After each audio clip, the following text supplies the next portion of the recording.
In the capital, at the Marquise of Morgana, a quiet yet dramatic scene unfolds. Maevia, our poised and elegant protagonist, sits calmly reading a paper. Not bad, she mutters. The marriage will be a simple ceremony, and we'll live in the north. Next to her, Gilbert, her supposed fiancé, leans in coldly. I'll tell you now, he says, strict and emotionless.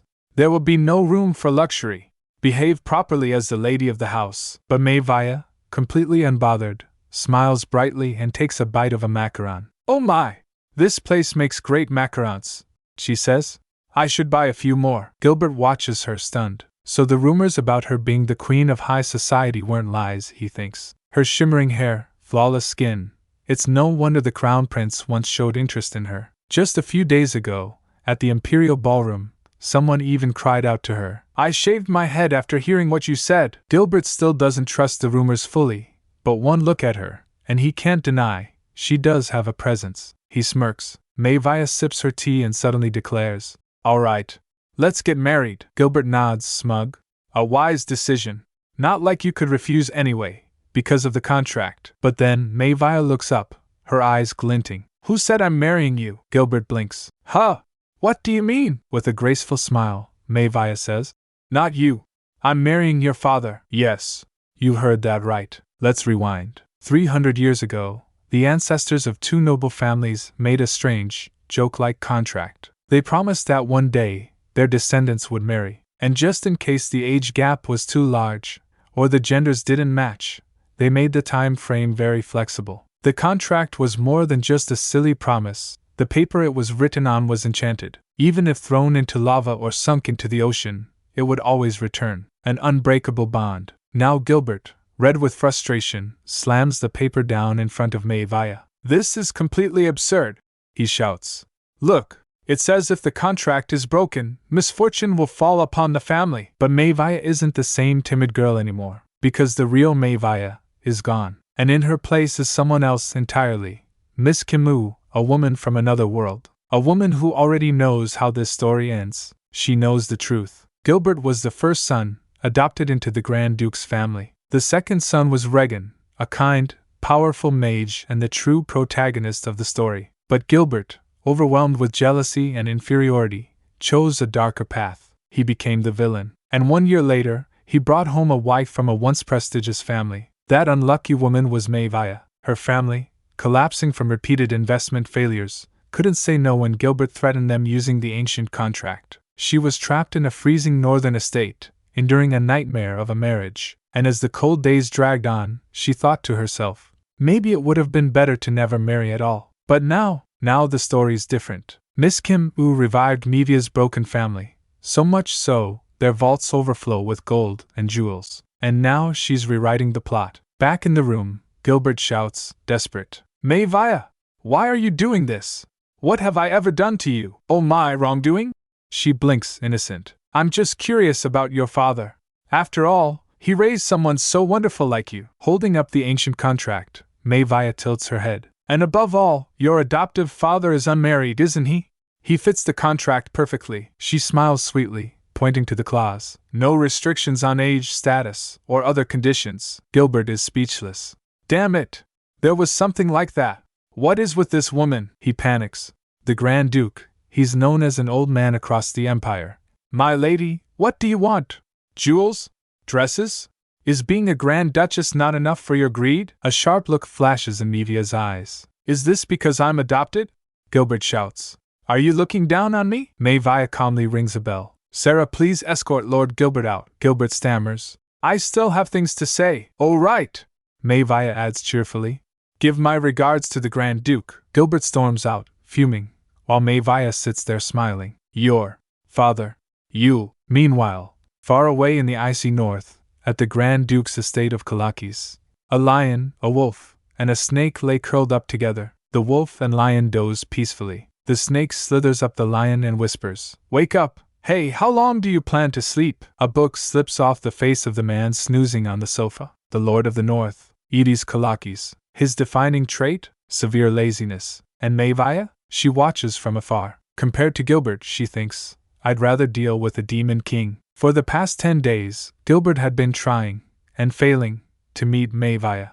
Each attempt had been more desperate than the last. 10 days ago, his butler had politely knocked on her door, asking if she was available. A few days later, another visit followed, with a more eager tone, hoping she might spare some time. Then, just 3 days ago, the pleas became louder, almost desperate, begging her to grant Lord Gilbert a meeting. And today, even that hope was slipping away. The butler stood hesitantly at the door, quietly accepting the truth. It wasn't going to happen today either. Inside, Maevia sat by the window, delicately enjoying her dessert as though none of that ever happened.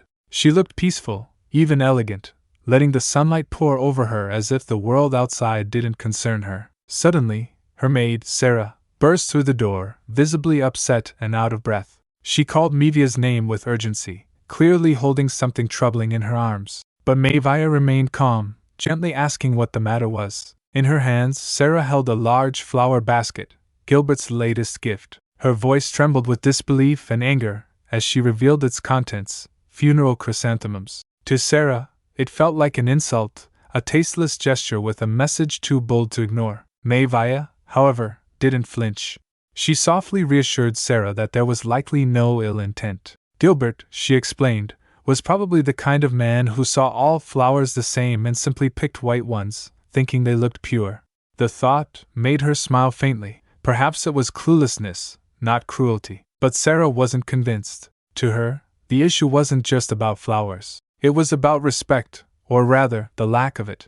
She muttered bitterly about the Grand Duke's household, accusing it of being a place where neither manners nor growth were taught, just bullying and ignorance. Maevia agreed lightly, admitting that the family head in that house truly was terribly neglectful. Then, brushing off the tension, she suggested they go out.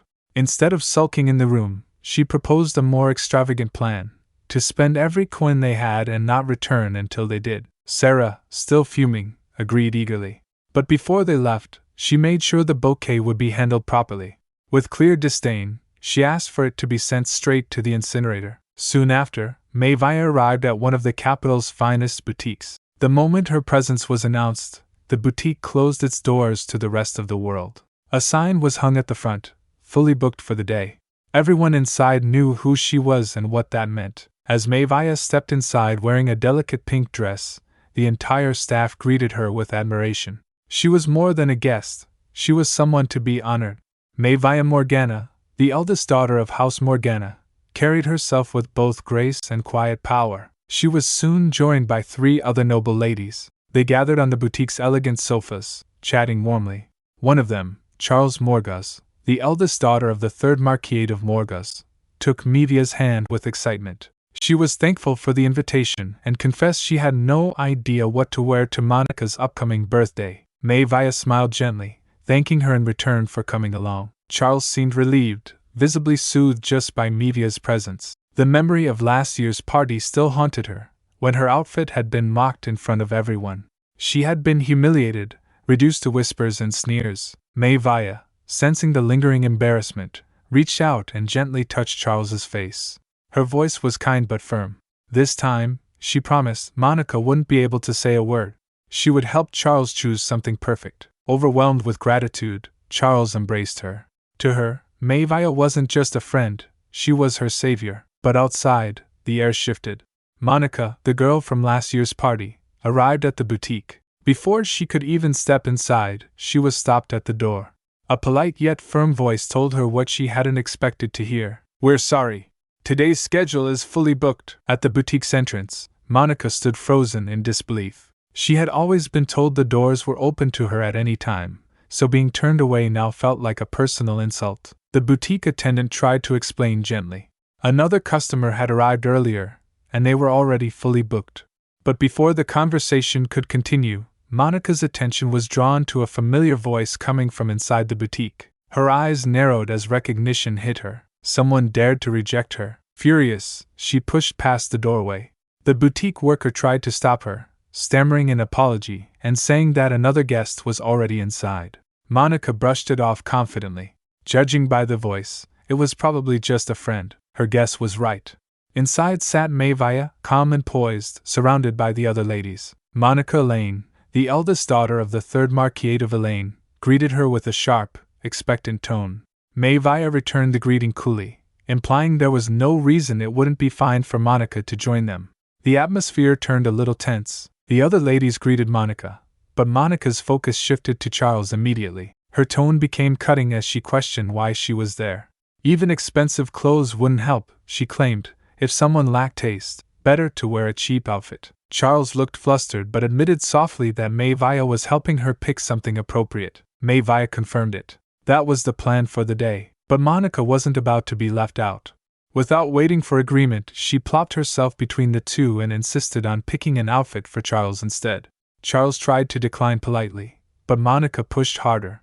Was Charles suggesting that Monica Elaine had no fashion sense? Monica then turned her words toward Maevia, playfully but sharply. According to her, Maevia looked stunning in anything, so her beauty, not her taste, was the reason things always looked good on her. Maevia, silently observing, couldn't help but compare Monica to the version of her from the novel. There, Monica had been painted as a cold and haughty villainess, but seeing her now in person, she came off more as a clumsy, awkward girl than anything truly malicious. Maybe it wasn't Monica who was different, but Maevia herself, no longer acting the same way she did in the book. Suddenly, Monica lit up, having found the perfect dress for Charles. It was flashy, with a glamorous, feminine flair. She insisted it would look great on someone with Charles's more quiet appearance. Charles, unsure, hesitated. Flashy wasn't her style. But Monica didn't back down. She told her to try it on first before deciding. Before the mood shifted further, Maevia gently stepped in. She suggested Monica try the dress on instead. She thought it would go beautifully with Monica's hair. Caught off guard, Monica blushed. She protested half-heartedly, but finally agreed, saying it wasn't like she hated it or anything. Then Maevia turned back to Charles and pointed to another outfit on page 17 of the catalog, something with deeper tones, more refined. Charles looked unsure again. Would it suit her? Maevia nodded warmly and encouraged her to try it. Just as things began to settle, Monica brought up something unexpected. With a serious tone, she asked about the rumors. Was it true that Maevia had received a marriage proposal from Lord Gilbert? And more importantly, had she accepted it? Monica didn't stop there. She accused Maevia of giving out charity before her marriage, clearly disapproving of Gilbert. The other women leaned in, curious. Was it that Gilbert? The adopted son of Duke Aedis? All eyes were now on Maevia. She responded simply, saying the matter had already been declined. Monica beamed. She had expected no less. According to her, Gilbert might have a pretty face, but he was still just an adopted son, and it was ridiculous how he acted like real nobility. Charles tried to defend Gilbert a little, suggesting Monica was being too harsh, but Monica doubled down. If Maevia married him, she'd be stuck in the cold, distant north. It would be a waste. Maevia stood up then. Her voice was calm, but resolute. With a soft smile, she said not to worry. She would live very happily, in a warm home, with a husband who loved only her, even if it was in the frozen north. She excused herself, saying she wasn't feeling well, and left the boutique. As she walked away, Maevia's thoughts grew heavier. She wondered if everything was destined to follow the novel's path, no matter what she did. In the original story, Monica had spent every day mocking Gilbert, and when Maevia had agreed even slightly, her words would get twisted and used against her, fuel for Gilbert's anger. Those insults, even if unintentional, would come back to her through violence. And in the end, Monica herself had ended up in Gilbert's bed. Maevia wanted none of it. Not for herself. Not for Monica. She hoped to sever all ties to that man before the story repeated itself. But fate had other plans. At that very moment, Gilbert appeared. His voice was calm, almost amused. As he said it seemed she had recovered quickly. Maevia froze in place, startled. He took a step forward and looked directly at her. Lady Maevia, he said. Gilbert stood in front of Maevia, waiting for her to speak, but Maevia stayed silent. Then, with a playful tone, she claimed she was still burning with fever, and added that she needed to shop to feel better. Without medicine, she joked, she couldn't recover. Gilbert let out a quiet laugh. Maevia froze. He had never laughed like that before.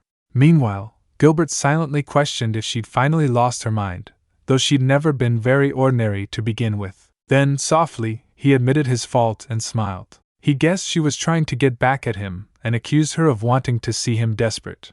That's why, he said, she was acting this way. But Maevia firmly repeated her rejection. She really, truly didn't want to marry him. Gilbert didn't believe her. He reached out and grabbed her hand, tightening his grip. He warned her not to take things too far. His patience, he said, had limits. Inside, Maevia was shaken. She hadn't expected him to show his true nature so soon. At that moment, the door slammed open. Charles appeared and shoved Gilbert away. She told him to stop. Maevia had already said she didn't want him. Gilbert stayed calm, explaining he was only here to speak with the woman who broke her promise. But Charles wasn't moved. Sword in hand, she threatened to call the guards if he didn't leave. Gilbert froze. Something about her glare reminded him of his father. A flash of memory, being dismissed with a single sentence and a pile of paperwork. That same cold gaze, like he was something filthy. The anger boiled in him. He lashed out at Charles for daring to look at him like that. He wasn't just anyone. He was to become the Grand Duke of Kalakis, ruler of the entire North. Behind them, a small crowd had gathered. Whispers were starting. Maevia stepped in, warning him clearly, if he didn't want to be detained, he needed to leave. Realizing the situation was slipping from his hands, Gilbert finally backed off. Just then, a carriage arrived. Sarah burst out, yelling for Maevia to get in. Charles gently pushed Maevia toward the carriage. Maevia hesitated for a moment, then thanked her and left. But Gilbert had one last thing to say. He told Maevia he'd come to pick her up for the imperial ball. Maevia responded with a sarcastic smile. She raised her middle finger and made her final rejection clear. She wouldn't attend the ball, and the only meeting left between them should be a family introduction. In other words, goodbye forever. Not long after, a new trend began, politely, coldly refusing unwanted suitors. Some even took it as far as burning the flowers they received. Back at home, Maevia collapsed onto the sofa, exhausted. Sarah handed her water and worried for her safety. The big question lingered. How did Gilbert know exactly where to find her? It hadn't been a public appointment. Maevia considered the possibility of being followed, but Sarah pointed out they would have noticed a spy. Still, Sarah regretted not being there to protect her. Maevia admitted that guards wouldn't help much anyway. Gilbert might look pretty, but he was the most skilled swordsman in the entire empire. Sarah asked what they should do then. Maevia reassured her. In case of a real emergency, they still had a secret backup plan. Sarah was shocked. Maevia wasn't really going to use that, was she? Maevia promised it would only be once. And after she got married, Gilbert wouldn't even dare to look her in the eyes. Sarah was stunned. Married? To whom? Before the conversation could go further, something hit the window with a thud. A crow had arrived. Sarah panicked, wondering if it was an intruder or magical beast. She offered to call the knights, but Maevia stopped her. The crow calmly landed on Maevia's hand. She spoke to it, and it answered with a soft call. It wasn't just any bird.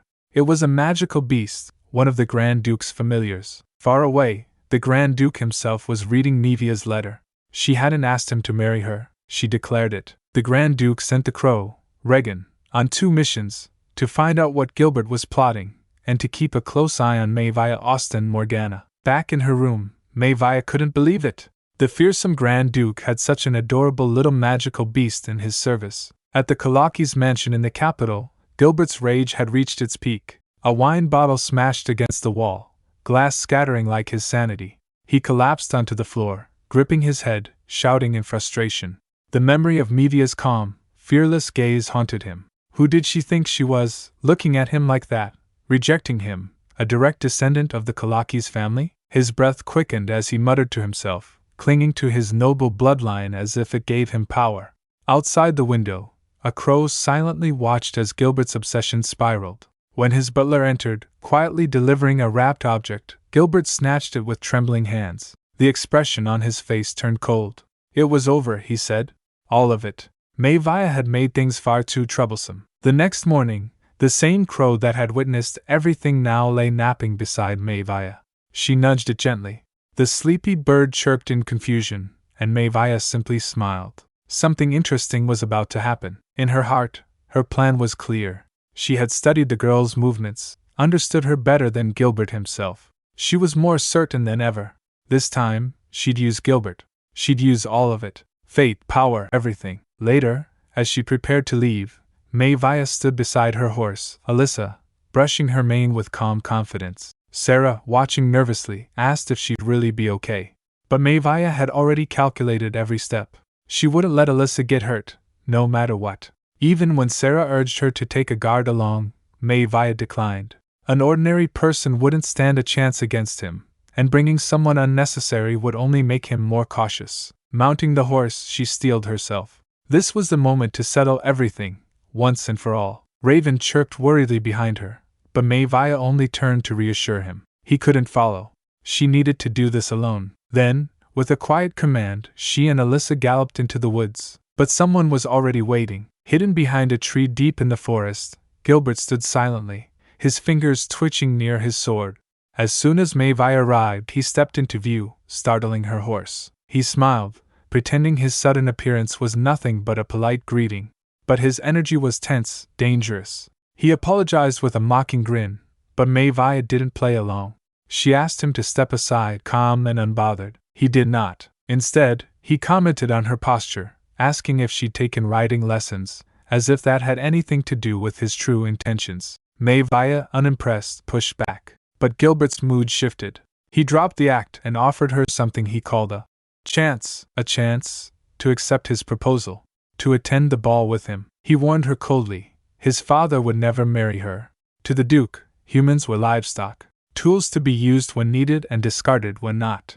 Even if Maevia somehow became his wife, she'd be nothing more than a locked-up pet, unprotected and abandoned. But Maevia didn't flinch. In fact, she smiled. How strange, she thought. Despite being younger, his sibling had left him in the dust. He was selfish, unruly, a disgrace to the Kalaki's name. And the most pathetic part? He hadn't even realized it was still there, the thing he needed to let go of, the thing keeping him chained. Gilbert didn't respond. He simply stepped aside, and Maevia passed without hesitation. But he wasn't finished. From behind, his voice rose, dark and bitter. He told her she'd missed her last chance, that he'd make sure she regretted it for the rest of her life. And then, he snapped. Drawing his sword, he rushed at her with pure hatred, screaming that he'd slice her ankles so she couldn't go to the ball. But Maevia didn't run. Instead, she jumped down from Alyssa with perfect precision.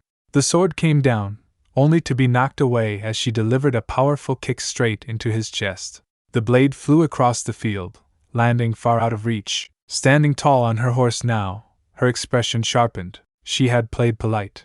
She had spoken with honor. But he had made one fatal mistake. He had underestimated her. Gilbert stood frozen, eyes wide with disbelief. Maevia's strength had knocked the air from his lungs, and now, all he could do was stare. He couldn't comprehend it. That power, that presence. 11 years ago, in the dead of night, a strange figure had appeared before a young Maevia. Cloaked in rags like an old wanderer, the horseman had offered her a contract that sounded more like a curse. All he asked for was a grave, his final resting place, properly prepared. In return, he promised her something unthinkable, an immense power, greater than anything in the world. Maevia had been terrified, her entire body locked up in fear. But even in that moment, she instinctively knew, if she didn't accept, she wouldn't survive. Clutching his cloak, she had begged him. Anything he wanted, she would do it. With a chilling calm, the man had handed her a small box. Inside it, his blood. Drink it when you need power, he had said. There would be side effects, of course, but the power would be hers to borrow, briefly. Only one warning: if someone disturbed his grave, the consequences would be dire. Maevia had hesitated for just a moment, repulsed by the thought of drinking blood. But the man, oddly kind for a demonic being, had promised to make it strawberry-flavored. Now, in the present, she couldn't help but recall that moment with an ironic smile. For a demon beast, he really had been rather nice. Gilbert, shaken to his core, accused her. She had made a deal, hadn't she? With a demon? Maevia didn't deny it. Her calm smile said it all. Something like that, perhaps. But Gilbert, fuming and desperate, threatened her. He'd report everything to the council. He'd expose her. Maevia, unfazed, reminded him he had attacked first. And between her and the young lord of Kalakis, who would the king believe? Gilbert's anger faltered. Inside, a storm of confusion and fear brewed. That power radiating from Maevia, why did it feel so familiar? Like his father's? No, even stronger. Unbeknownst to them both, a raven circled overhead, observing everything. Through its eyes the Grand Duke watched. He narrowed his gaze. Was this Maevia's trap? She stood so calmly, without a trace of fear. What was she thinking? Was she seeing straight through all his strategies? Suddenly, the moment shattered. Colin Turner, Gilbert's childhood friend, came galloping into the scene. At first startled, he quickly greeted Maevia with an overly polite tone. Gilbert tried to stop him, but Colin whispered furiously. He thought this was just going to be a quick talk, not a disaster. He scolded Gilbert under his breath. This wasn't just any girl. They were dealing with Maevia. When Gilbert refused to bow, Colin forced him into it, plastering on a polite smile and complimenting Maevia's horseback posture with dramatic flair. Maevia, deciding she'd had enough of the farce, gently patted her horse. It was time to go. Back home, Sarah gasped when she saw the injury on Maevia's ankle. Flustered, she demanded to know what happened. Maevia shrugged. Turns out monster blood didn't make you any more durable. Sarah fumed. How dare they harm her lady? And the ball? What about the royal ball? Sarah sobbed at the thought. Maevia wouldn't be able to attend the grand event she'd looked forward to. But Maevia tilted her head confused. She didn't recall looking forward to it. Sarah reminded her. She'd ordered an absurd number of dresses. Maevia brushed it off. That had just been retail therapy. Still, this ball was no ordinary event. Even the Emperor would be attending. It was completely unfair that Maevia might miss it because of the Duke's son. Determined, Sarah vowed to ice Maevia's ankle every single day. She had to go. But Maevia wasn't convinced. What was the point? She didn't even have a partner. Just then, a familiar chirp filled the room. Raven had returned, hopping in with a proud little flutter. Maevia greeted him gently, her voice softening. She told him she'd done something cool today, something even the Grand Duke would have admired. Right, the little raven flailed, blushing and chirping excitedly. Then he pecked at something on the table, a sealed letter. Sarah picked it up, her eyes going wide. It was a royal invitation. Even Raven wanted her to go, it seemed. He chirped again in agreement. Maevia groaned. It all felt like so much effort. But Raven squawked in protest. Sarah added fuel to the fire. Gilbert would probably dress up just to impress her. Didn't you want to see that? Maevia sighed. And that, she said, was the exact reason not to go. The person she actually wanted to see never showed up anyway. Throughout the Grand Duke's time in the capital, not once had he come to see her. Not even when Regan had been in danger. Not even today. That's when the realization hit her. Catching his interest was proving harder than she thought. Maybe next time, she joked in her mind, she'd have to get hurt badly enough for Gilbert to drag the Grand Duke over himself. As a final touch, she pulled something from her bag, a sword, Gilbert's sword. She handed it to Sarah with a flat expression, telling her to toss it in the toilet. Sarah blinked. This thing? In their fancy toilet? Maevia didn't care. It belonged in the trash. The next morning, Maevia joined her parents for breakfast. She greeted them sweetly, but her father immediately pointed out she was late. She apologized and sat down, quietly eating pudding. Then her mom suddenly asked if anything unusual had happened recently. Maevia froze a little. Did they find out about Gilbert? She nervously laughed it off, saying nothing had happened. But her parents insisted. If anything did happen, she should tell them. That shocked Maevia. In the original story, her parents were always cold and distant. She used to watch them from afar, even on her birthday and Christmas. But now, they were checking in on her? Her dad added. Don't worry too much. Our family isn't so weak we can't handle a fuss from our child. And her mom casually mentioned. We didn't even hire an assassin this time. We just let it slide quietly. What? Maevia almost choked. Then her mom brought up an old memory. When Maevia was 7, she threw herself on the floor to stop her parents from leaving on a business trip. That investment ended up failing, just like little Maevia had warned. But they didn't listen. Because back then, they thought Maevia was too mature for her age. They assumed she didn't need them. Her mother gently held her hand, and Maevia thought, did the coldness in our family actually change? Then her dad changed the subject. I heard you don't have a partner for the swordsmanship tournament? Maevia panicked. Yeah, but I wasn't planning to go anyway. Just then, Raven the bird burst into the dining room. The servant chased after him, out of breath. Her dad asked if it was her bird, and Maevia laughed nervously. They're too sharp. What if they find out Raven's a magical beast? She quickly excused herself, saying Raven was hungry. Outside, she scolded Raven. Do you have something urgent to say? Raven proudly dropped something from his beak. A royal seal. Maevia gasped. Is this the invitation to the ball? She sighed. I don't have a partner though. Raven, will you be my partner? She pointed at their height difference. If you can't dance, you're disqualified. Raven bashfully covered his face, and Maevia smiled brightly. Wait, could it be, is he really coming? Meanwhile, back at the Grand Duke's manor, the servants reported the carriage was ready for the capital. But instead of waiting, the Grand Duke simply teleported away. Back at home, Maevia returned to her parents. Her mom asked if she wanted tea, but Maevia said she came to talk about something else. Her mom smiled and said it was okay if it was about the ball. But Maevia got serious. Is it okay if I do something childish one more time? Her father asked if this was about the previous generation's contract. He said he'd take care of it, but Maevia shook her head. No. I want to fulfill that contract. Both her parents were stunned. Her father nervously asked, if you're excluding Duke Gilbert, then who else? He only has one little brother. Don't tell me it's that child. Maevia immediately shouted. No, not the child. There's another unmarried man in that family. She looked up with determination. It's the Grand Duke Kalakis. In her mind, she remembered. He's supposed to be an old man with white hair, but he looked younger than his age. Her mom seemed to understand immediately. You've been holding on to this wish all along. Her dad was in disbelief. Madam, are you really giving permission? Then her mom softly asked, do you already have some kind of promise with the Grand Duke? The maids began whispering amongst themselves as Maevia quickly denied it. No, but I believe he'll come to the ball.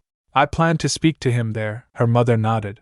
Okay, but then, she suddenly suggested something completely out of nowhere. Let's go on a family trip to Elysia on the day of the ball. Maevia blinked. Elysia? That's on another continent. She panicked. There's been a misunderstanding. The Grand Duke looks way younger than people say. Her mom smiled. Our precious darling, pack your things. The night of the ball had finally arrived. Maevia, who once insisted she didn't want to go, now stood in front of the mirror picking between two elegant hand fans. With a spark in her eyes, she slipped on her shoes and admired her reflection. Sarah watched her with folded arms. It was impossible not to tease. She reminded Maevia, if the Grand Duke didn't show up, or if he was actually an old man, they were off to another continent for recuperation. Maevia tried to laugh it off, but her nerves were showing. She hadn't seen Raven all morning. Was it possible he'd run away? Meanwhile, the Imperial Palace ballroom was already buzzing. Nobles gathered in clusters, sipping drinks and sharing gossip. One group whispered about the Grand Duke's adopted son. Apparently, he was shockingly handsome. Another rumor claimed that he and Lady Maevia had a lover's quarrel in the middle of the street. Of course, that set off even more whispering. Was the cool, business-savvy Maevia actually into good-looking men? But not everyone was on board with the judgment. Monica, Maevia's sharp-tongued rival, stepped in to shut the gossip down. She reminded them that Maevia was still young when she made those business mistakes, and that she wasn't someone to talk about so lightly. Back in the ballroom, Maevia sat alone on a sofa, sipping her drink. The music was nice, the drinks were good, everything was perfect, except for one thing. The Grand Duke still hadn't arrived. Maevia was trying not to panic when Monica appeared. With her usual smug tone, she casually asked, "Why isn't he coming?" Maevia flinched. Did Monica know about the Grand Duke? Before Maevia could say anything, Monica continued, "Lady Maevia's type is wrinkly old men, right?" Maevia nearly choked. But Monica wasn't here for gossip. She had something more serious on her mind. Apparently, Maevia hadn't replied to a letter she sent after their visit to the tailor, and Monica had been waiting. The letter had been dramatic. It accused Maevia of humiliating her, and ended with a very Monica-style PS. Help her pick a birthday dress, and all would be forgiven. Maevia admitted she didn't reply because she didn't think it was worth responding to. Big mistake. Monica exploded. So, Maevia quickly changed her tone. She grabbed Monica's hand and apologized, saying she'd been going through a lot and took it out on someone she barely knew. Monica blushed furiously. She shoved Maevia away and scolded her again, though this time, a little less harshly. Maevia couldn't help but think, Monica was always so consistent, and a little cute. Still flustered, Monica shifted the conversation. She wasn't here for small talk, she had a business proposal. It was about the land Maevia bought 10 years ago. The same quarry that was now overrun with monsters. Monica, it turned out, was sponsoring a researcher who studied monsters. And now, she wanted to buy that land. Maevia didn't even hesitate. "No," she said flatly. "I don't think that's possible." Monica was stunned. "Why? It's useless to you. I'm doing this for your honor." Before Maevia could respond, the doors burst open. An announcer's voice echoed through the ballroom. Lord Gilbert Carachis is entering. Mevia's smile dropped. So he came, but the one she actually wanted didn't. She rolled her eyes. What was so handsome about that guy anyway? Were people blind? Monica suddenly rushed toward Gilbert. I'll be right back, she said brightly. Maevia blinked. Wait, what? She watched as the two greeted each other like old friends. Her jaw tightened. Did they meet without her knowing? What kind of shady scheme is she planning now? Unable to sit still, Maevia stormed over. Monica! Monica turned, surprised. Maevia? With a polite smile that masked her growing irritation, Maevia asked, should we continue our business talk from earlier? But Gilbert cut in smoothly. I'm glad you came, Lady Maevia. Maevia forced a smile. Ah, yes. But I was actually here to see Monica. Nearby nobles perked up their ears. Gilbert didn't seem fazed. I'm glad to see you looking well. My ankle's just fine, Maevia replied sharply. Unlike what some might have hoped, Gilbert chuckled. A lover's quarrel? You're still as witty as ever. Maevia gave a mock smile. Right. How unfortunate. Goodbye, then. Let's go, Monica. Me? Monica blinked in confusion. But Gilbert wasn't done. Lady Maevia, he said, his voice a little louder now. You have much to discuss with our people, don't you? From across the room, nobles began whispering. Did you hear that? It must be an engagement. Maevia glanced around and scoffed. If it's about my skills, feel free to gossip. No one's going to believe you anyway, Gilbert replied, all gentlemanlike. Of course not. I would never ruin the lady's honor. Then what is this about? Maevia asked, folding her arms, and then he dropped to one knee. Lady Maevia, he declared loudly. According to the former agreement, I respectfully request, please, marry me. All eyes turned. Gasps echoed through the ballroom. Gilbert, in his head, was smug. Public proposals were hard to turn down. Even if she rejected him now, it would complicate any marriage with the Grand Duke. He'd cornered her. Holding out a ring, he smiled. Maevia, become my wife. Maevia looked at the ring, then calmly lifted her wine glass and poured it right on his head. Gilbert screamed. Arg! WH! She didn't stop. She picked up another glass and drenched him again. Meanwhile, in the king's palace, someone very important had arrived. The Grand Duke himself. The king panicked. WH, what brings you here? The Duke looked confused. Did I do something wrong? I only came because I got the invitation. No need to be afraid. But the king quickly bowed, trembling. Then why aren't you going to the ball? The Duke gazed at him coldly. I came to see who the current king is. Seeing that nothing's changed, I guess time hasn't moved forward much at all. I see, the king murmured. 15 years ago, the crown prince had once begged his father. The North is ignoring imperial orders. Please, issue a decree. But the old king refused. You must never provoke the North. The only one who can control the beasts is that man. The prince was confused. But, listen well, my son, the king said solemnly. That man is not human like us. Back at the ballroom, wine dripped down Gilbert's expensive suit, and off to the side, a poor servant holding 2 bottles nearly cried. That wine costs more than my yearly salary, soaking into his embroidered collar as silence swallowed the ballroom. He sputtered. What is the meaning of this? Maevia blinked innocently, her voice smooth as velvet. Oh my! I must have thought it was a dream. I was so dumbfounded I mistook it. I'm truly sorry, young lord. Gilbert's face twisted in rage. You call that an excuse? Is this how a noble lady behaves? Isn't that right, everyone? But no one stepped in. Not one voice came to his defense. Eyes were averted. The nobles who once hovered around him now took a step back, pretending not to see. A lady muttered under her breath. Looks like it was one-sided. Poor thing. Must have been desperate. Gilbert's laugh cracked with humiliation. Ha ha ha. Maevia didn't flinch. He should have chosen his opponent more wisely, she thought. The Ravenna Empire, though vast in territory, had fallen into political disarray after the collapse of their navigation business. The royal family lost its grip, and in their place rose 3 powerful noble houses, the Marquis of Villain, the Marquis of Morgas, and the house Maevia was born into, the Marquis of Morgana. Of the 3, the Morgana family stood above, their names synonymous with fairness and dignity. Which meant, when disputes occurred, the public didn't hesitate to assume the other side was at fault. Maevia's parents approached her discreetly. Maevia, her mother whispered gently. Call me if you need anything. Maevia's eyes softened. Thank you for worrying about me, mother. But the calm was quickly interrupted by Baron Colin. Lady Maevia, he began cautiously. I understand your feelings, but perhaps for Lord Gilbert's dignity. Baron Colin, she interrupted sharply. He froze. Why, yes, the rope you're clinging to won't save you, she said coldly. So act wisely. And just like that, the skies cracked open and the rain poured down. Gilbert stood drenched in the downpour, fists clenched, rage barely contained. Ha! Whether it's the north or here, no one is sane. Maevia tilted her head, smiling sweetly. Correct! What an introduction! His eyes burned with hatred. She cooed. Oh my, how scary! An advisor rushed in, panting. Pardon me, he said, bowing low. Lady Maevia, His Majesty wishes to see you. Privately. Me? She asked. The man trembled. Yes.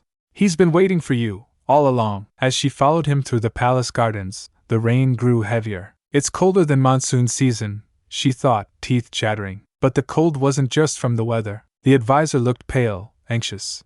Something was clearly wrong. Why has His Majesty summoned me? She asked. His voice wavered. I can only say one thing. It's all because of what you brought upon yourself. What? Then, faintly, she heard her name in the distance. Maevia. Her steps halted. That voice. I'll be just a moment, she told the advisor and ran toward the sound. Lady Maevia! Oh no! I'm doomed! There they were. Monica and Gilbert. Monica was gently wiping Gilbert's soaked face with a handkerchief. You must be really upset, she said softly. Then she added, Maevia's always been like that. Maybe she hit her head as a child. She's always done strange things. Gilbert looked at her, wounded and raw. Why are you doing this to me? Because I understand you, Monica replied. Honestly, I don't like her much either. I always wanted her to be less successful than me. I even wished for her to be unhappy. Maevia stood nearby, quiet. Should I let this go? If I step away now, their relationship wouldn't be considered improper anymore. Maybe they'd be free to live like happy little lovebirds. But, she stepped forward. Let's stop here. Monica turned, eyes wide. Maevia, since when were you? Maevia didn't answer. She only stared. You heard everything. Maevia's voice was low and final. Monica Elaine, I'll give you one piece of advice. First and last, stay away from that man. Better yet, never meet him again. But Gilbert snapped. Maevia, he lunged at her. You should never have come here. Monica gasped. Maevia didn't have time to move. His hand was already at her throat. I let my guard down, she thought. But maybe, this was how it was meant to end anyway. But before he could tighten his grip, a hand reached out and grabbed Gilbert's wrist. You should know when to stop, said a low, commanding voice. Damn it! Let me go! Gilbert barked, still not realizing who had grabbed him. But then the man spoke again. It's time to go home, my son. The descriptions in the novel had never done him justice. They said he was powerful enough to tame beasts with his bare hands, yet he rarely left his chambers. No one had seen his face more than once, and those who had could never find the words to describe it. Draped in a pitch-black uniform, he radiated danger and decadence alike. His long, narrow eyes carried a sensual gleam that felt otherworldly, almost sinful. And yet, Maevia stared blankly at the Grand Duke, her thoughts spiraling. This is it? The novel really undersold him. He's dangerously hot. She slapped her hands over her mouth to stop herself from screaming aloud. Honey! But the spell was quickly broken by Gilbert's voice, shrill and panicked. Father! It's a misunderstanding. That woman set me up. Two of the Duke's servants had already seized him by the arms. We'll escort you, they said firmly. Let go of me! Gilbert thrashed like a child. Father! Why are you always so cold to me? Father! Just then, rustling came from behind the bushes. The king, crouching in the shrubbery, peeked out sheepishly. Lady Maevia, she turned to him, startled. Your Majesty, I'm sorry to impose, but could you tell the Grand Duke that I've already left after meeting you? Maevia blinked, confused. Yes, I understand. So the Grand Duke is the one who sent the Emperor's aide to summon me. Meanwhile, Aedis sighed, almost disappointed. Even now, he expects to be spoon-fed. Then, his gaze sharpened. The king yelped and bolted out from the bushes. I'll be going now. When the chaos cleared, only the Grand Duke and Maevia remained. She finally got a good look at him. He looks like the kind of villain everyone runs from. But is he really that terrifying? Her cheeks flushed softly. No matter how I look at it, the only thing I can think is how ridiculously handsome he is. The silence was broken when he asked, What's your reason for rejecting Gilbert's proposal? She froze. From the outside, he continued, He didn't seem like a bad match for marriage. His eyes locked with hers. So why do you want to marry someone like me? I need to know. Her lips parted. Because I know what happened in the version where I didn't choose you. In that story, Gilbert locked her away in the icy northern lands right after the wedding. 6 months later, he summoned her back with vile intentions. Naive Maevia had been so happy to be called back. She hadn't known what horrors awaited her. But even then, he had been the only one who warned her. I don't think you should go to that man, he'd said. If you wish, you may stay here. Yet Maevia, too afraid of him, had run away. And Gilbert had caught her. She'd been imprisoned again, this time in the capital. But the Grand Duke came to her cell and reached out his hand. Will you return to the north? Even when she couldn't accept it, he still tried to save her. I still don't know why you did that, she thought, watching the present-day Grand Duke. But I know this much. If Maevia had taken your hand back then, she wouldn't have died so miserably. She smiled. Aedis, would you dance with me? This time, I'll stay by your side. He tilted his head. Dance, huh? Yes. If you dance with me, I'll tell you what you want to know. Though, of course, I won't actually tell him the truth. Because you're hot? Nope. I just need to draw his attention. Operation Aggro begins. Aedis narrowed his eyes. I refuse. She blinked. Huh, I said I refuse. I can teach you. If dancing's difficult. No. It's troublesome. Maevia looked utterly betrayed.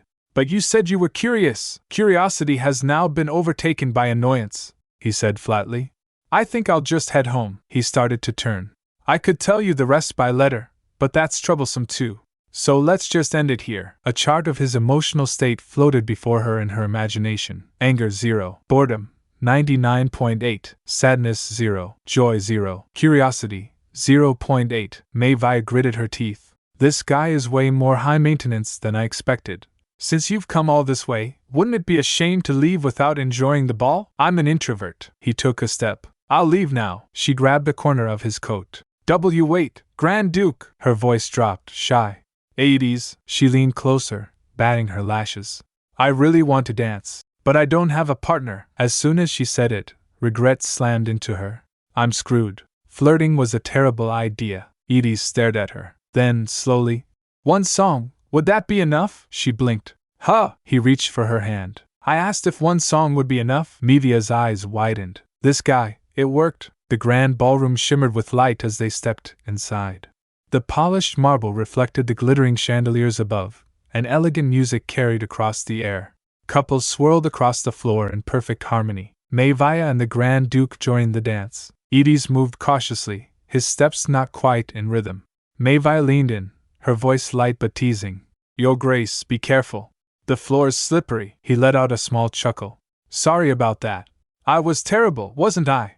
His eyes held a hint of awkward sincerity. Honestly, I'm not good at dancing. But I forced myself to come, because I wanted to get to know you better. Maevia blinked. Oh my goodness. I thought you disliked me. No way, he said without hesitation. How could I possibly dislike you? Around them, whispers stirred. Guests turned, shocked to see the two dancing. Maevia, unfazed, brought a finger to her lips and softly hushed him. Shh. From now on, just listen, she whispered. About me, about how to dance. I'll teach you everything from A to Z, my dear. EST. They twirled across the room, but when the crowd caught a clearer glimpse of the man at Maevia's side, panic spread like wildfire. One by one, nobles stopped dancing. Some even backed away. A mother clutched her young daughter, trying to calm her. Shh! Husk! If you want to live, don't cry! The room was heavy with Aedis's cold aura, freezing the once festive air. Maevia stiffened. Was it even necessary to run away? She thought frantically. Hold back those tears. Calm down. I'm about to dance without music now. She lifted her chin. That's right.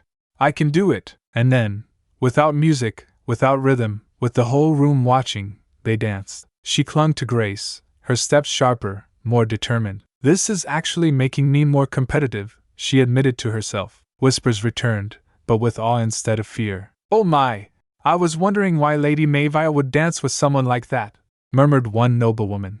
But isn't this the most beautiful she's ever danced? But a single cold gaze from Aedis was enough to silence them. The room fell quiet once more. Maevia and Aedis continued their dance as if no one else existed. Wait, she asked, eyeing him curiously. What's going on? A person who's never even set foot in society. Where did you learn to dance? Aedis blinked. I've never learned it though. I'm just glad it doesn't look strange. Maevia raised an eyebrow. Sounds like you're saying you were born with it. Something like that. She laughed, bright and honest. I was right after all. You're not as difficult as the rumors say, right? The Grand Duke looked taken aback, as if her words had struck a chord. He opened his mouth to say something, but closed it again. Not just unafraid of me, he thought, watching her, but openly showing affection. Maybe, Maevia wondered, this is someone else's scheme. But still, Maevia, he said. Yes? I don't know what you're aiming for. He paused, and then, for the first time, smiled. But for now, I'll let myself get swept up in it. That night, Maevia soaked in the bath, staring up at the ceiling. I don't know. I really don't know. She dumped her head underwater, then resurfaced. A memory floated back to her, Aedis's voice, low and steady. Maevia, I'll let myself get swept up in your scheme. She blinked. That means you're proposing to me, right? He'd only replied with a mysterious That talk, let's continue it after we return. And then, he vanished. Teleportation magic. Just like that, gone. She had stood there, stunned. Your Grace. Later, in bed, Maevia threw her arms around a large teddy bear. He just suddenly disappeared. He'd better stay gone for good. Surely you're not coming back 10 years later, right? She rolled over with a groan. HGH. Whatever. I'm just going to sleep. I'll think about it after sleeping for at least 20 hours. And sleep she did, but her dreams were strange. In it, Gilbert knelt on the floor, wearing a maid's uniform, scrubbing diligently. She loomed over him with mock authority. Scrub harder, Cinderella. If I don't like it, dinner will just be stir-fried potatoes tonight. Gilbert, blushing with tearful eyes, looked up. Mother!